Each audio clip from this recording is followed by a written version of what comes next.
Merced County's news voice since 1936. News Talk 1480, KYOS, Merced.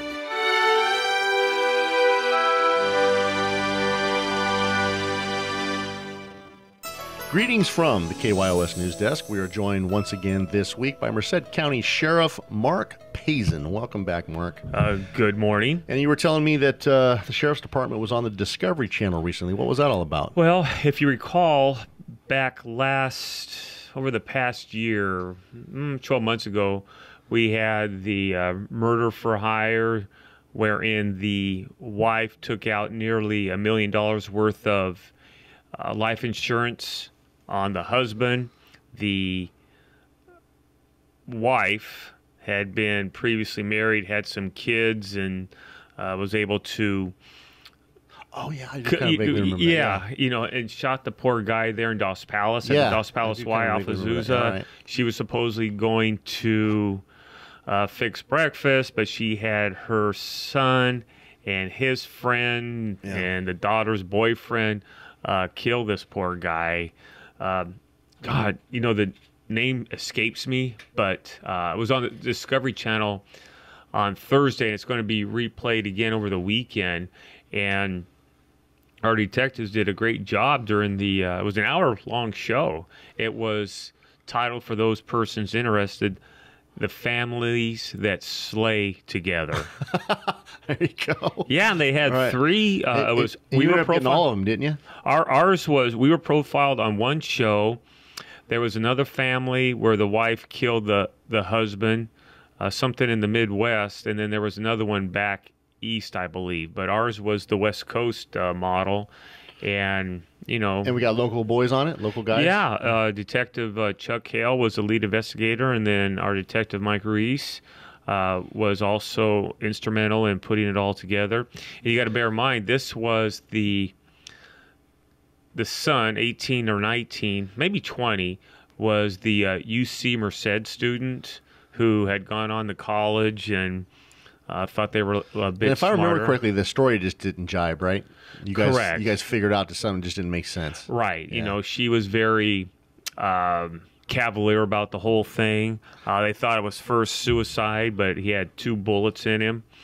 So that kind of took care. Couldn't find the gun. And the son was the one that ended up pulling the trigger? Yeah, her son. Darn it, I was... Didn't his girlfriend give him up or something? Was it the son's girlfriend that had something to do with it? Or is that something else? No, they finally cracked when the daughter and the boyfriend...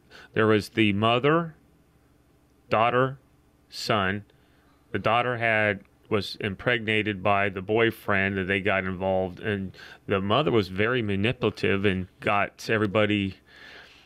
to sign off on this to get money. Well, what happened was they didn't realize, they thought they were going to get all these insurance policies like the next day once the guy was pronounced dead. This poor guy, he was just working his poor butt off and trying to get the house in Dos Palace straightened out. And so the son started calling the insurance company. Insurance company starts calling our detectives, this guy's dead. Right. He hasn't even been 24 hours. They want their insurance money. Our detectives, well, we're still talking to them. And at that point in time, obviously always gravitate towards the most immediate person in your life, and that would be the spouse. How does that work? I mean, when someone is deceased, you obviously sign a death certificate, and at that point, if it's like a natural cause, then it's submitted to the life insurance company? Is that kind of Correct. The process? Right. I think in some instances, the insurance companies kind of slow play it a little bit, because, well, was it suicide? There's certain clauses on it, and they want to make sure it's a natural death, or and a death not at the hands of another is the generic term that we use under the government code.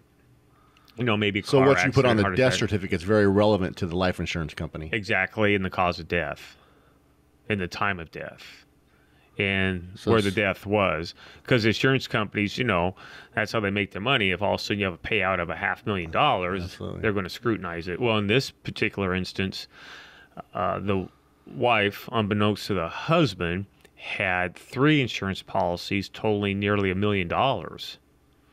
And they had nothing.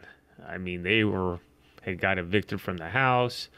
Somehow they were able to scrape some money and either was given or bought a house on at the Dos Palace Y there off of 33. So immediately things just did not add up. Right. So they never saw a penny of it? Nope. And are they still working their way through the legal system now, or was it resolved? They did a plea bargain. Okay. Yeah, I mean, there was nothing to even go to court on type thing, so they just pled out to... Was it like a confession type thing? They confessed to it? The boyfriend who actually pulled the trigger... The baby's daddy? Yes. Admitted to it, and then one thing led to another, then implicated everybody else, and then we were able to get some other evidence and tied it all together. But it was interesting, how the Discovery Channel must go through all these, paper clippings and on the internet to find out something of interest, and actually it came out pretty good. They did a darn good job. It was very accurate rendition of what had occurred. They had some actors that really looked like those persons that did the responsibles in this murder, and it was all good stuff. And our detectives did great. And they kind of just basically contact your office with their intent, say that we're going to do a story on this case, we'd like to have your detectives participate. Exactly. And then we kind of sniff at it and make sure that this isn't some fly-by-night deal, but this was actually the Discovery Channel who contacted Mackenzie, and then we did a little discussion some months ago. And well, you were almost a regular on that Crazy Broads show for a while, weren't you? That blonde-haired gal, that Southern chick that's, what I'm talking about? Nancy Grace is Nancy a good Grace, person. man. You were on there a lot for a while. For a while. We had some bizarre incidents. We had the burning woman case, Rosie Avena. That was just horrid. And how was your experience with that? Wasn't bad.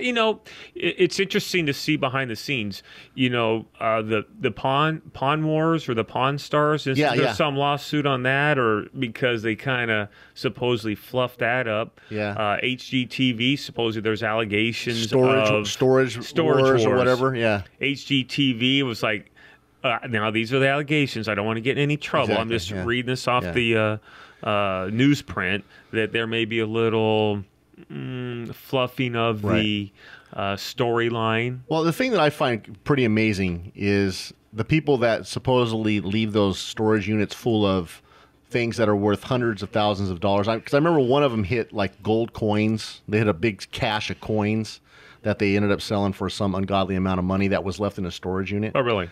And my thing is a guy is not going to walk away from that kind of dough because he can't afford to pay a $50 a month storage fee when he's got $100,000 sitting in the storage unit. I think what happens is I've got a storage unit. I've got some items in there, old albums, 33s, 78s. I got some old baseball cards. I have some old Matchbox when they used to be only 50 cents that are toy still cars. Those Matchbox, the original Hot Wheel type things. Hot Wheels, no Matchbox. Not the Hot Wheels, the original Matchbox cars that we used to buy at McNamara when it used to be McNamara Hardware. When McNamara's had the toy store and the slot cars and all that stuff.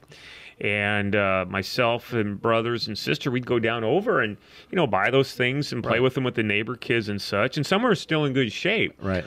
My point being is that you never know what exactly is a collectible. And there could be a baseball card in there from whoever that... Yeah, but would you ever see a circumstance where you would say, hey, I'm going to quit paying my bill and let them repossess my locker? And I don't want to jinx myself, but in case something happened and it didn't get in, the key to the locker didn't get in the right hand, somebody could just say, who cares type thing.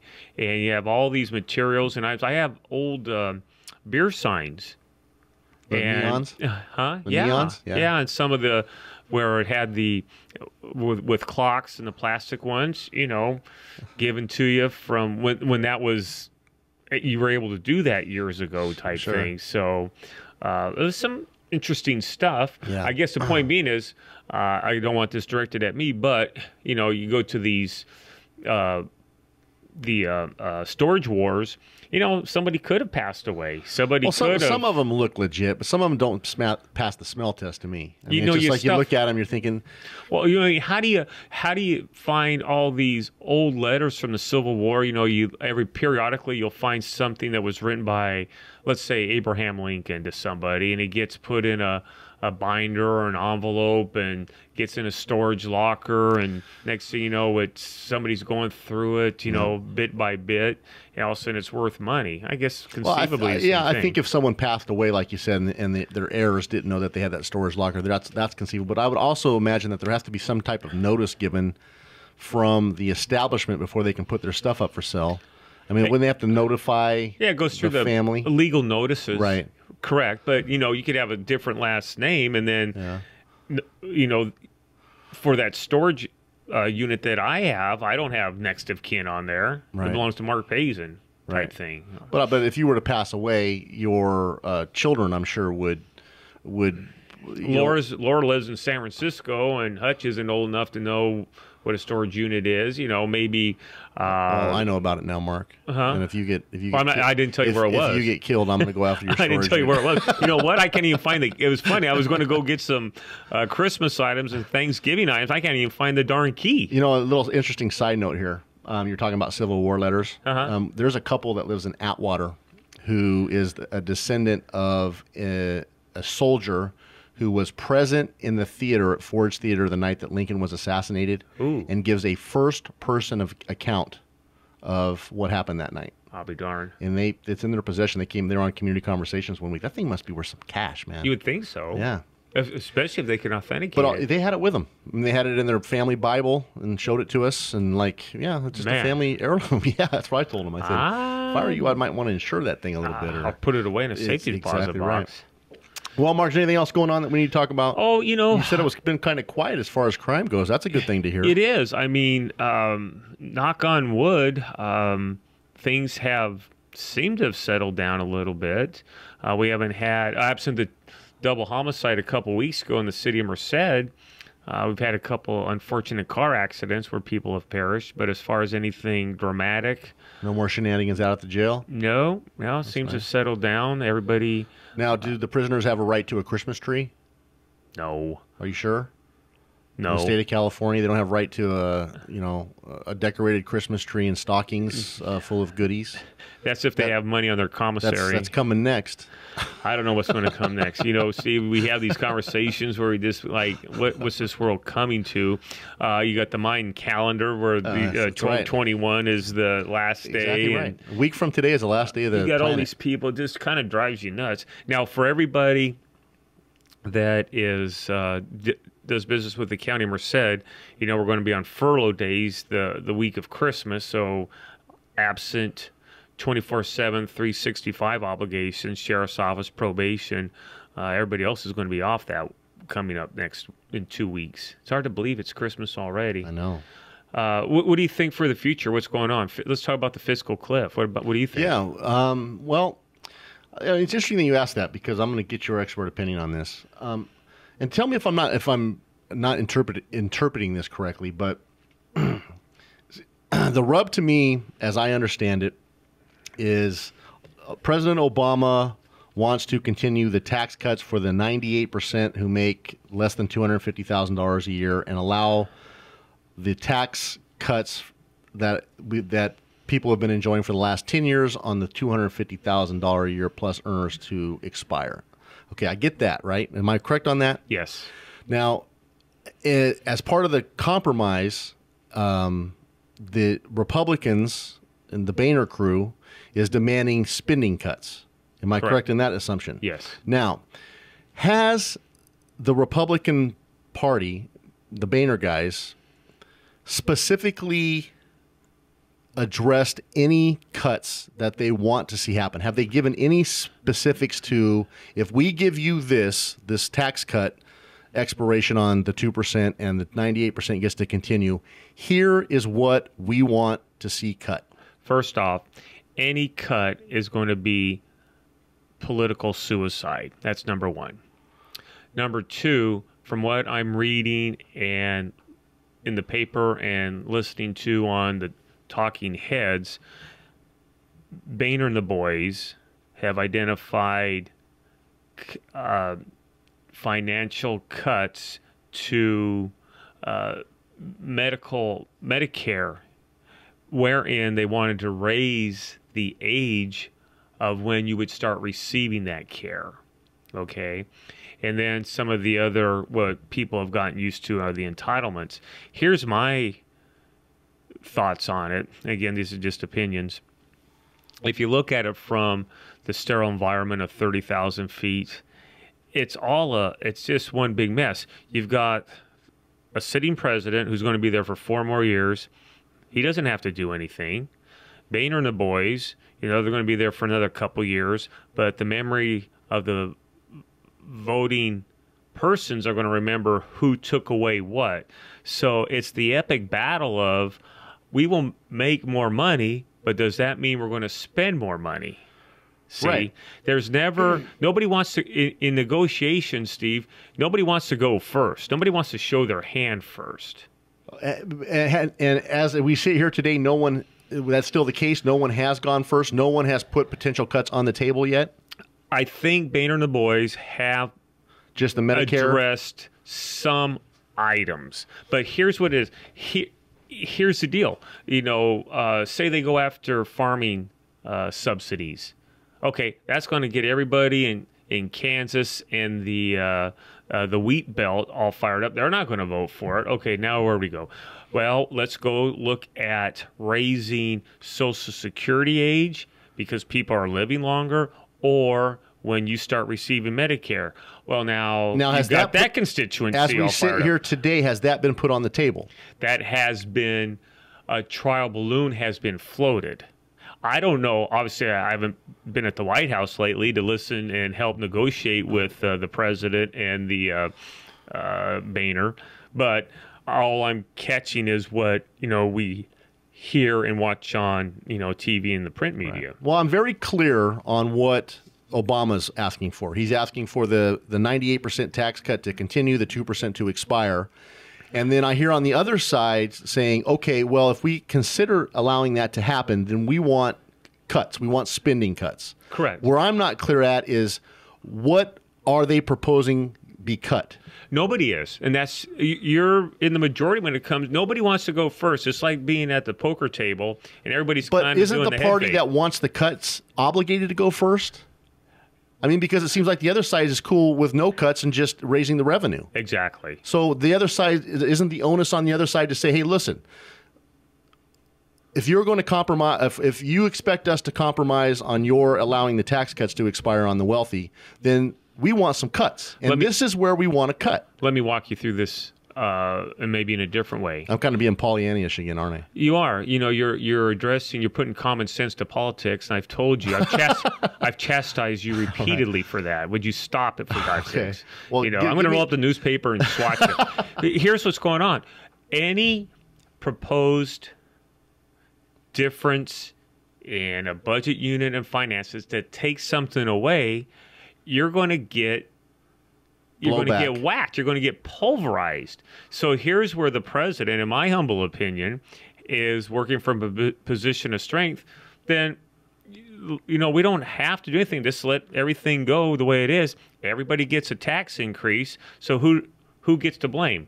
Boehner and the boys. Well, now Boehner and the boys have to come up with some type of entitlement reduction that's going to affect somebody, whether it's the food stamp program, whether it's the Medicaid, Medi-Cal, you've got Obamacare coming down the pike.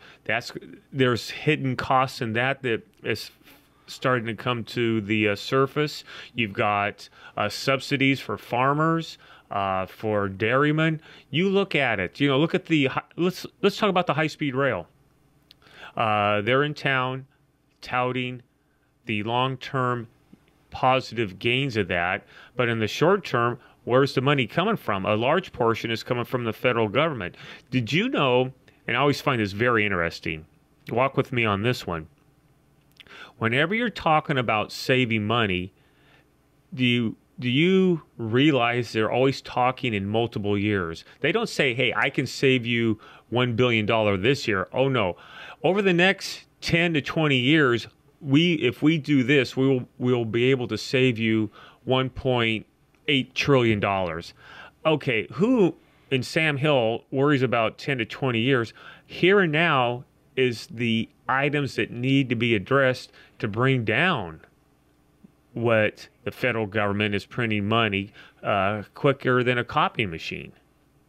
So it's never in a myopic sense of, Steve, I'm going to come to you right now for the calendar year 2013. This is how you can start saving money, versus, Steve, I'm coming to you, and over the next decade, if you do this, I think we'll be able to maintain your due diligence and save you extra money. Right. It's crazy. Or they say things like, we're not going to increase next year, so we're going to count that as savings. Exactly. Yeah. Which, but if I were to come, just in a real simplified form, if I were to come to you and say, hey, Mark, here's the deal. I want an extension on the 98% tax cut, and I'm going to let the 2% expire on the 250 plus. What do you want in return? And you say to me, I want some spending cuts. Correct. Then I say to you, okay, what spending cuts do you want? And you say to me, I'm not going to suggest anything because that's political suicide. Correct. Is that where we're at? I mean, that's the epic battle. Then how do? There you go again. I know. I just again. don't see a way out unless somebody says, I have a plan for spending cuts. We're too fat here. I want this cut. This. They're going to be unpopular, but you don't think they'll get a little bit of respect for having the stones to at least get in the game, get in there and start getting their hands dirty? Evidently not, or they don't think so. Here's the deal. Congress is still in session technically. I was talking to Jim Costa post-election a couple weeks ago in Los Banos, and he had an interesting take on it. We may be stuck there till the 24th. We're going to see what the Republicans do. My deal, if I was John Boehner, is to say, okay, we're going to vote on something. Here it is, and we're leaving town. Harry Reid, it's up to you on the Senate side. Knock yourself out and have a Merry Christmas. But see, getting to your point, and let the chips fall where they may. I don't disagree of what you're saying about I'm trying to figure out why the Republicans are so hesitant about putting out their cuts. You've explained it to me and said, well, hey, if you want to cut Social Security, if you want to cut Medicare, then the people that are affected by that, there's going to be some blowback. Right. Yeah, but there's no getting around that. There's no getting around the fact that those have to be addressed. But you're going to get no points for having the courage to stand up and address them. It's better just to be wishy-washy and keep throwing the hot potato to the other side and saying, well, we're not going to suggest any cuts until you suggest a cut first. Exactly. That's ridiculous. That's the kindergarten mentality that we have to get through if we're ever going to solve any issues.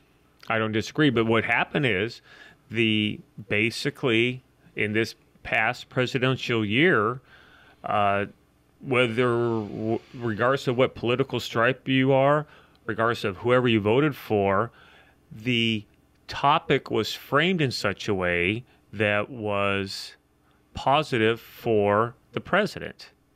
I believe that, and again, I'm just opining here, that we are still in a fiscal downturn. Things are looking up a little bit, but maybe not to the not the best that we're used to have it.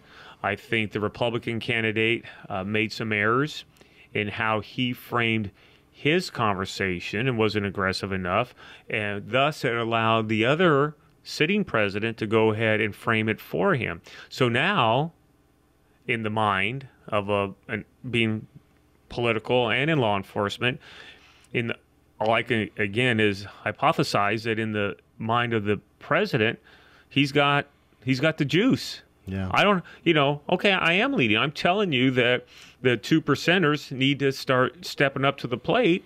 And so how do you disagree with that? And if I was on the other side, I'd say, okay, if the 2%ers are going to step up like you want them to, then we need to get spending under control. And here is where I suggest we start. And the person that would have the stones to do that would have my respect. Right. Now, I'm only one vote. But, I mean, those are the kind of men and women that we need in our government, the ones that have the courage to get the conversation started even if they perceive it as unpopular. Because if you get the conversation started and you say, I want to cut here and there's blowback, then you say, okay, I've started the conversation and there's blowback from this. What is your suggestion? Counter me. Come back and tell me where else we can cut. We've had this conversation before because of the 2-year cycle of both Congress and here with the Assembly in California, and a 4-year cycle for state senators. It's the here and now. People want to project out, I will save you. And it sounds nice. I'm going to save you here in the state of California $20 million over 10 years. Really? So what's that, $2 million a year? Why don't we address the $2 million right here and now? I just think we got to get out of this political positioning. Like you said, give kudos to the Democratic Party for positioning themselves better politically to make themselves look good. You know what? That's all BS. We've got issues that have to be dealt with. This political posturing has to stop or we're going to die a slow death. I think, Steve, I think you're tainted, and you need to. I'm a little off. You need Merry Christmas. Okay, Grinch. You're a political Grinch. You just stole all the trinkets from the Christmas I'm tree. imploring someone at the federal level to have some courage. Step up. Get the conversation started. Social Security, Medicare, it all needs some entitlement reform is necessary. Have the courage to start the conversation. In the long run, I think you're going to be happy you did because you're going to earn respect. I don't disagree. Again, we're on the same page. Maybe just going to arrive at different pathways, but and you do it in a more tactful manner than I do. Yeah, you do. You go into radio rage. Amen, brother. You're not road rage, radio rage. I know. I need to control that. But anyway, Mark, thanks for coming down. Anything else we need to get out there? Nah, we're doing fine. All right, bud. Have a great holiday, and I'll see you. Actually, I'm going to see you before the holidays. I'll see you next Friday. 10-4. All right, buddy. See ya. Merced County's news voice since 1936. News Talk 1480, KYOS, Merced.